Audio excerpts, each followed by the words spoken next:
کسی منحوس کی، ورنہ حلالی شخص جو ہے اس کی زندگی کا مطمع نظر کم از کم یہ نہیں ہو سکتا۔ ایک شخص اپنا ترہ امتیاز اور وتیرہ بنا لے کہ میں نے صحابہ کرام کی غلطیاں نکال دی ہیں، تو وہ کل کلا کو پیغمبر کی غلطیاں بھی نکالے گا۔ خطا جو ہے، خطا اجتہادی انبیاء سے بھی ہو جاتی تھی، البتہ فرق یہ ہے کہ انبیاء کرام جو ہیں اللہ تعالیٰ ان کو متنبع کر دیتا تھا اس خطا پہ، وہ پیغمبر خطا پہ رہتے نہیں تھے۔ نبی علیہ السلام سے اللہ تعالیٰ نے فرمایا ہے کہ اف اللہ عنک لما اذنت لهم، کچھ لوگوں کو نبی علیہ السلام نے جہاد سے رخصت دے دی تھی، انہوں نے کچھ بہانے بنائے تھے، صاف ظاہر ہے آپ عالم الغیب نہیں تھے، لہٰذا آپ نے ان کی وہ جو عذر تھی قبول کیے، انہیں چھٹی دی، تو اللہ نے فرمایا اف اللہ عنک، اللہ نے میرا پیغمبر آپ کو معاف تو کر دیا ہے، لیکن آپ نے اجازت کیوں دی تھی؟ کل کلا کو یہ قرآن سے پھر وہاں تک بھی پہنچے گا۔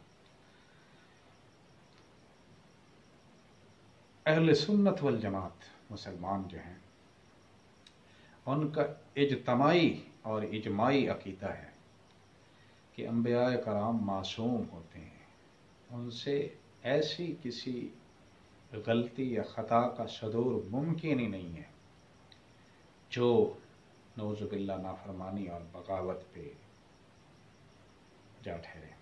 البتہ پیغمبر بول سکتا ہے، آپ کے اور ہمارے جو جد امجد تھے بھول گئے تھے، حضرت آدم علیہ السلام، تو نسیان، خطا، غلطی بشر ہونے کے ناطے پیغمبروں سے بھی سرزد ہوتی رہی ہیں، لیکن شیطان ہی انہیں اچھالے گا، کوئی انسان کا بچہ تو انہیں نہیں اچھالے گا، کیونکہ وہ اللہ کے معصوم بندے تھے، اور اللہ نے ان کی ساری، اور ان کی خطا بھی کیا ہے کہ دو مقصد ہے سلسلہ، یا مثال کے طور پر دو راستے ہیں، دونوں راستے صحیح ہیں، لیکن ایک راستہ پکا ہے، ایک تھوڑا سا ذرا کچا ہے۔ اگر کچے راستے کی طرف کوئی پیغمبر جو ہے وہ چل پڑا ہے، اب یہ غلطی نہیں ہے، اس راستے نے بھی اسی منزل پہ جانا ہے، لیکن اللہ تعالیٰ کو یہ پسند نہیں ہے، اللہ تعالیٰ فرماتے ہیں میرا پیغمبر پکے راستے پہ چلے، تو اسے بھی ایک خطا اجتہادی کا جانا جاتا ہے۔ اور باقی علماء اسلام یا صحابہ کرام کے حوالے سے جو باتیں ہوتی ہیں، اگر ان سے کوئی بول چول جوک یا لغزش ہوئی ہے تو وہ خطا اجتہادی ہوتی ہے، نعوذ باللہ وہ اللہ کے دین کے کوئی باغی نہیں تھے، اجتہاد میں غلطی ہو گئی، ایک مشورہ کیا، ایک رائے لی، ایک کچھ سوچا، اور دین کے اندر اگر آپ غور و فکر کر کے، یعنی صحابہ کرام کی بات ہو رہی ہے اور علماء اسلام کی بات ہو رہی ہے، ہمارے اور آپ کی بات نہیں ہو رہی، آپ کچھ سوچتے ہیں نیک نیتی سے، لیکن آپ غلطی کر جاتے ہیں، تب بھی آپ کو اجتہاد کا ایک اجر ملتا ہے، اور اگر آپ صحیح راستے پہ جا پہنچتے ہیں تو پھر دوہرا اجر ملتا ہے۔ تو صحابہ کرام تو اے کم بخت مرزا وہ لوگ ہیں کہ اگر اجتہادی غلطی کریں